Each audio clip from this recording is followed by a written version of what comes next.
Good morning, patriots and freedom-loving Americans. Welcome back to the finish line. We have some news in the realm of late-night television, which nobody really watches anymore. I certainly don't watch it. I don't think any of these guys are funny. You look at Stephen Colbert, you look at Jimmy Kimmel, and I don't get it. Are they funny? Am I the only one that doesn't think they're funny? They don't even laugh anymore. It's just a grievance party for the left, where they can just complain about politics the whole time. Jimmy Fallon, I don't agree with him politically, but he's actually a funny guy. He has chops. He has comedic chops. These other guys, it's just horrible. I don't know who watches this except for overweight single women that aren't married, and they just complain about politics. It's horrible. But no, Jimmy Kimmel made a joke a couple days ago. It's getting national attention now because of the assassination attempt on Trump. But he pretended that he was that Melania Trump was there in the studio audience with her son Barron. It zoomed up on her. And then he said, "Oh, hey, Melania," he said, "you have a glow like an expectant widow." So now he claims that was about their age gap. But nevertheless, it's taking pride or taking joy in the fact that Trump is going to die soon. And then 2 days later, there's an assassination attempt. I'm not saying there's a correlation between the two, but that kind of rhetoric is so prevalent on the left now. I hear so many people online, celebrating Charlie Kirk's death, celebrating if Trump dies, encouraging people to shoot him. And then the Democrats have the nerve to tell us to turn down the temperature. I think it's ridiculous. Jimmy Kimmel is a fucking loser. His show sucks. His ratings suck. He should be taken off the air immediately. He's the kind of guy, let me tell you this. He's the kind of guy that insults you every day, and then when you say one thing back, he pulls back and is like, "What did I ever do? Oh, poor me." I hate that kind of thing. You just want to fucking punch him in the face, and I'm not advocating that because I don't agree with political violence. Even though sometimes I want to, I don't, because it's wrong. And the Bible says that kind of thing is wrong. But he's just a horrible guy. He acts like Trump is threatening him. He was like, "Oh, I don't know if he's going to take my show off the air," when Trump won in 2024. Of course, Trump didn't. But he's this guy that just throws insults at the president. Just like most of leftist America, says horrible things. And then when he is ever called on to do something, he pulls back and, acts plays the victim card. This happened with Charlie Kirk. He took the Charlie Kirk assassination really lightly and then laughed about it and said, "I like how the Republicans are pretending that the shooter was no one but one of their own," implying that the shooter obviously was Republican, which wasn't true. None of the facts supported that.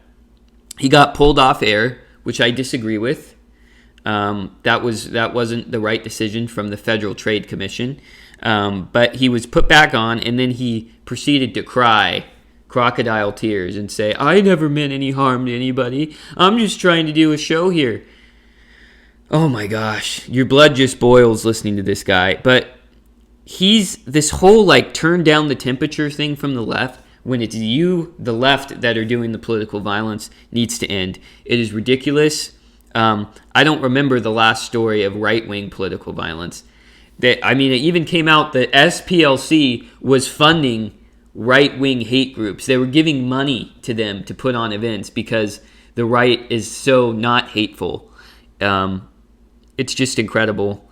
But we do have to talk about political violence. I know a lot of you fellow influencers or conservatives that are watching have been threatened before, maybe online, maybe you've been doxxed, but it scares people. It's a scare tactic not to go out and talk about the truth and preach conservative values. They want to scare you and make you cower into following whatever they want to do. And political violence from the left, is the cost of going out and speaking your mind. And I think it's worth it. I know you're worried about your safety, and you're worried you won't be able to get a job someday, worried you're going to be canceled or blacklisted. And Reminds me of the early Christians and what they had to go through in the first couple hundred years when Christianity was illegal. And I mean, they were facing death in horrific ways for preaching the truth. And I pulled up a Bible verse here that it reminds me of. Matthew 16:25. Jesus says, "For whoever wants to save his life will lose it, but whoever loses his life for my sake will find it." Because there is much more important things than what we're doing on earth. Earth is fleeting. The riches of earth are fleeting. But we have a home in heaven if we believe and trust in our Lord and Savior, Jesus Christ. And our afterlife is much more important than the life that we're living right now. And Jesus is watching us. Do we have the guts to stand up for the truth? Do we have the guts to do what it takes to fight for the gospel? Those are the questions we must ask ourselves. Because I know it's easy to say, oh, I'm a Christian, but I don't judge anybody, and I'm just going to live my life and go to church and respect the way everybody else lives. You can think like that, and that's really easy.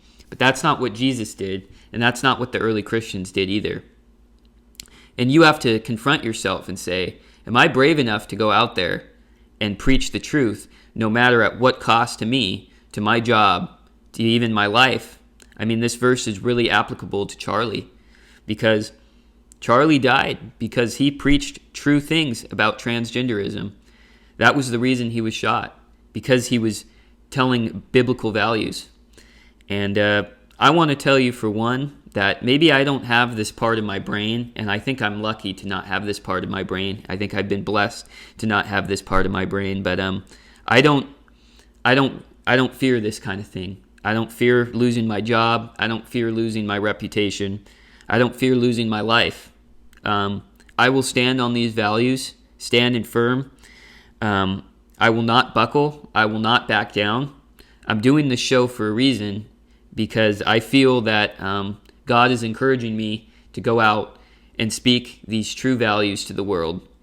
And I want to encourage all you other influencers out there and people trying to spread the truth to keep going, because God matters. Our afterlife matters. The truth matters. So I just wanted to say that. All right, Mason, are you willing to get shot for the gospel? I don't think I'm that far, Owen. You don't think so? No. I think I'm more on the safe side, as you were saying, where you stick to your values, but you let other people do whatever they want to do. I don't like to push my... I get in debates and stuff with people. Sure. But I don't push, like, you need to be Catholic. You need to know the faith. You need to be Republican. I'm like, whatever you believe is what you believe. That's where I think you have free will, and that's what I think God wants us to do. We have to choose for ourselves what we believe and what we think we need to do. Yeah, I'm not advocating like going up to someone and just harassing them, and to the point that they're Christian. I'm just saying, having a platform like this, going out and talking about things, and even if they're controversial, like just explaining what the truth is, what the gospel is. Mm-hmm. There's a lot of controversial things that are very unpopular about that. Right. And, I'm kind of aggressive in my tone. I mean, that's true. I think so, yeah. Yeah, but, so you fall more in the safe camp. Huh? Yeah, for sure. Okay. Well, I mean, you are on the show right now. Yeah. I mean, I feel like I don't say very much crazy stuff, though. I leave all that to you. Yeah. I'm going to get you fired, Mason. Maybe. Do an AI thing of you just saying horrible things. We'll put Nick Fuentes' voice on you. No, but how do we, what do you think about political violence? Is it ever justified? I don't think it's ever justified, ever. Yeah. Hating on someone, or even just giving out hate comments, or saying, you should kill yourself because of what you believe in, I think that's stupid. Yeah. I think, you can have debates and be like, yeah, you're wrong, but I'm not gonna, you should go kill yourself, or you should go, I don't know how you even believe yourself. How do you live with yourself at night? That's crazy. It is crazy. I've never, advocated any violence against a political opponent. The only time that I think violence is necessary is if someone's life is at risk. So, if the government is actively trying to, take your guns or disarm you, mm-hmm. They're literally coming to your door, or someone's harassing you, I think self-defense is appropriate. Yes. But Well, and that's only in extreme cases. Yeah, exactly. You know what I mean? Yeah. 'Cause like they say, actions speak louder than words. Yeah. But Or, for instance, I advocated, we talked about this in the transgender episode.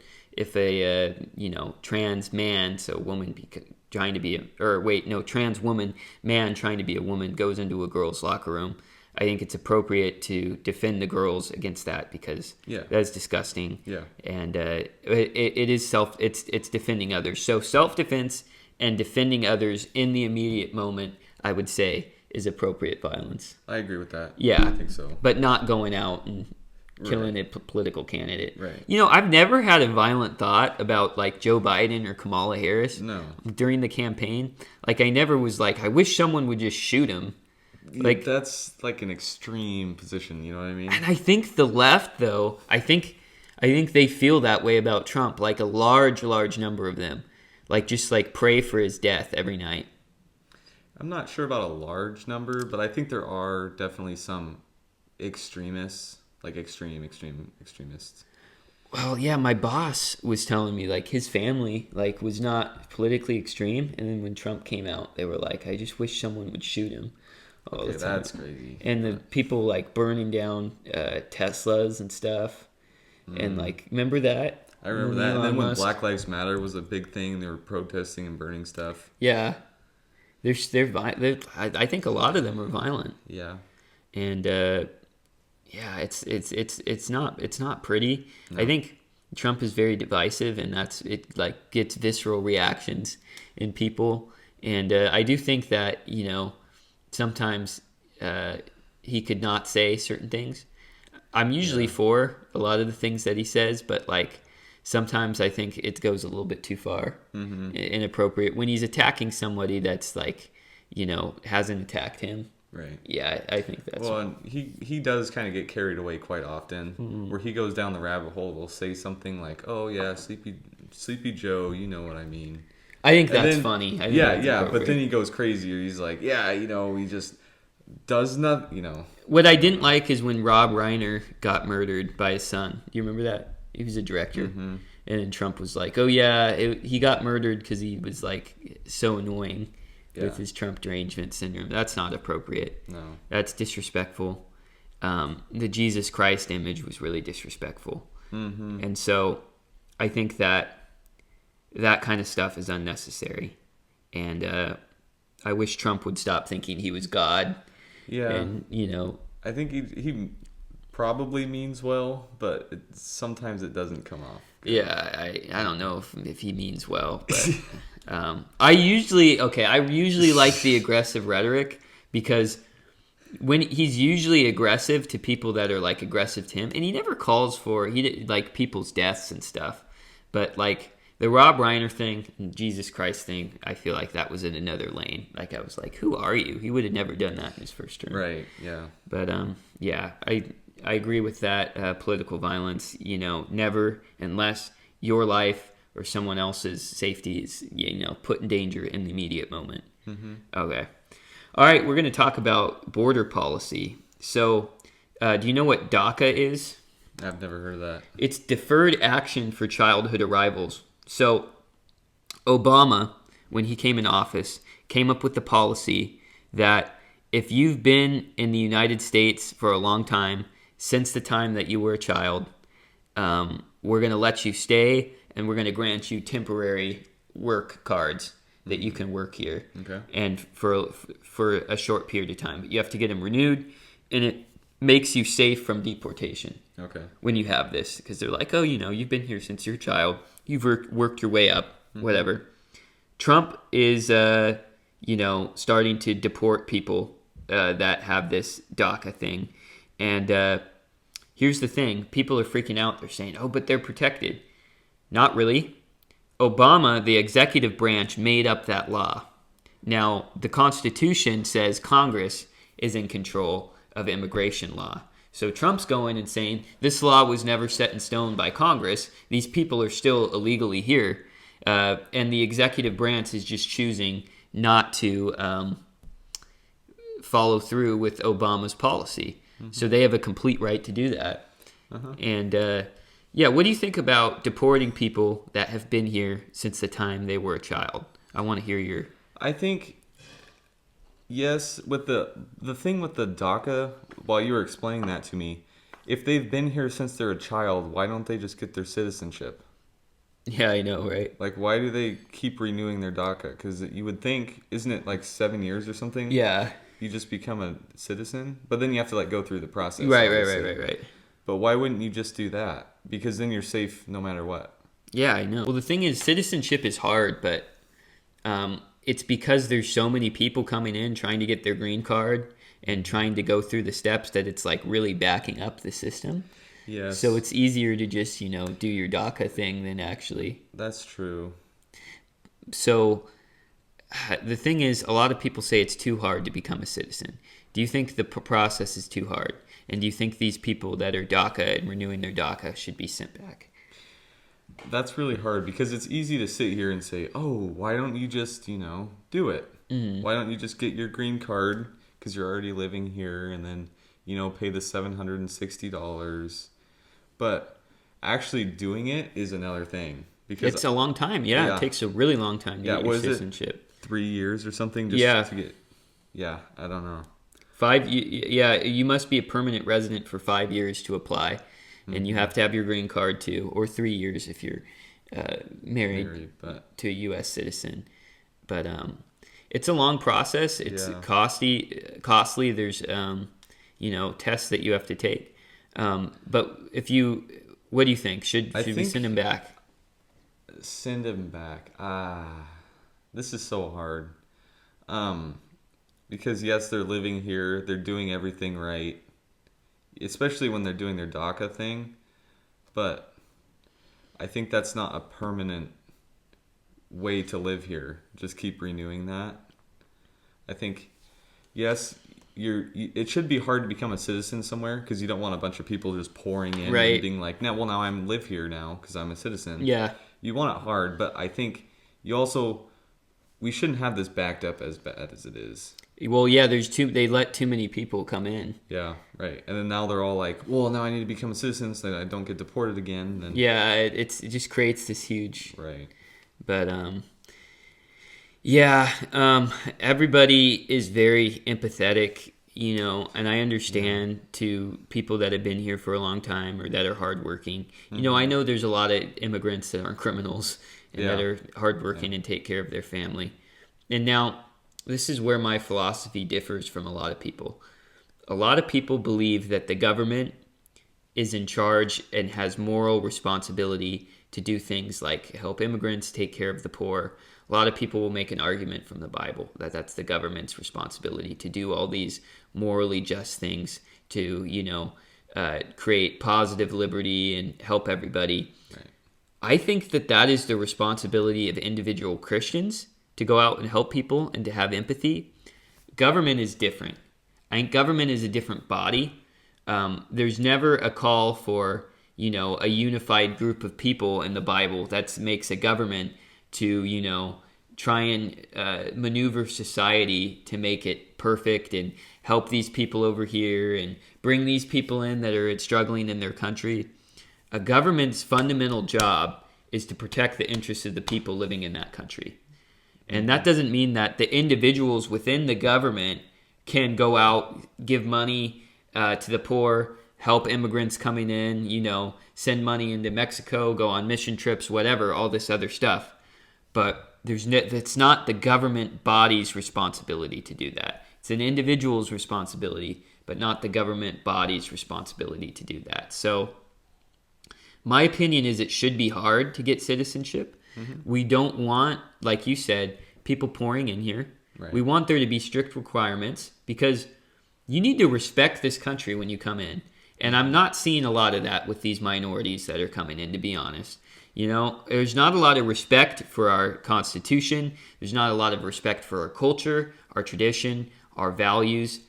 This country is important to me. It's my birthright. I was born here. My family has lived here for very many years. We believe in the principles of our country. We believe in the culture of our country. This is important. This is a sacred space here that was founded on biblical principles principles of freedom, democracy, rights given by God. These things are important. This is an important land, and if you're coming in, you need to make sure that you're giving it the most respect as possible. And I think very few people should be coming in as well, because you want to preserve the character of your nation. And so I'm going to have to make a hard call, but the people that have been here for a long time, getting this DACA thing, I'm sorry, we got to look out for our country first. And letting a bunch of people come in here and that aren't legal, that don't have a stake in our country, is not good for our unity. It's not good for our culture. And I think we need a hard reset on this thing. Yeah. I think the only problem I see with that is, well, it's not really what you said, but how hard it is for other people to become a citizen. You know, they have to know all of our dates and everything. Yeah.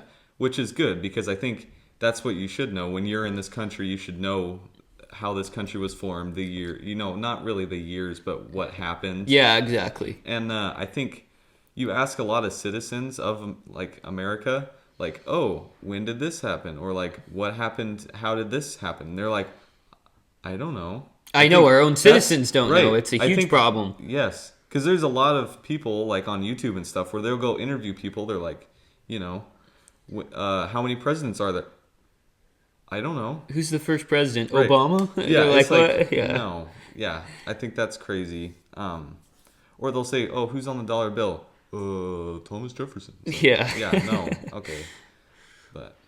But, so, should we send them back or not? What do you think? Should we make citizenship easier or harder? I think it should stay the same as it is. Maybe make... Yeah, I think it should stay the same, because like we both said, it should be hard. It shouldn't be just easy to go, oh, I'm going to be a citizen here, and then next year I'm going to go to Canada and be a citizen there, and then I'm going to go to England, and I'll be back in the USA. Right. You know, they want you to settle down, pick a spot. Have a stake in the right. country. Yeah. Yeah. Mm-hmm. So you agree to send them back, the DACA people who have been here since their children. I'm pressing you on this. I know, Owen. I've been trying to escape it. I think so. Send them back? Yeah, all right. Probably. Yeah, I'm sorry. There's so many people, oh my gosh, they're like, we need to accept these people because they're in danger and they need help and their government's trying to kill them and the cartel is after them. This is not a dumping ground for refugees. I'm sorry. I know that sounds really insensitive. I'm going to get torched for it, but it's true. This is a club. Think of this as a club. This is an exclusive club here of the greatest people. And I mean this in terms of achievements, not values. The American people have achieved the most things of any other country on earth. Yeah. We're the most successful country on earth. Well, yeah, why do people want to come in here? Yes, this is the VIP club. Yeah. This is the star team right here. You do not get to just, you run and get your spot on the star team without putting work in for it. Yeah. I mean, it's crazy. Like, I'm making weird analogies here, but like would the Golden State Warriors, if they had a team and then some like homeless guy came in and they felt bad for him, would he get to play on the team? No. Yeah, I think especially with your analogy with the basketball team, you have to try out. You have to actually put in the work, know what you're doing, because they're not just gonna be like, oh yeah, my son wants to come on, so yeah, just let him in. Yeah, it's like what? We're trying to score points here. We've scored the most points. We're and you can't have someone that sucks at basketball going on the team. Yeah. And you can't have someone that sucks at being American come on the team just because we feel bad for them. Yeah. You gotta earn it. Mm-hmm. Yeah. I think that's great. All right. Thank you for not dodging the question. I finally got you there. Yeah. I know. You gotta believe in something. Like I said at the beginning of the show, I'm not pushing my beliefs on anybody. Well, thank you for coming on anyway. I appreciate it. All right. We'll see you tomorrow. Thanks for putting up with us. This is insane. Or whatever. All right.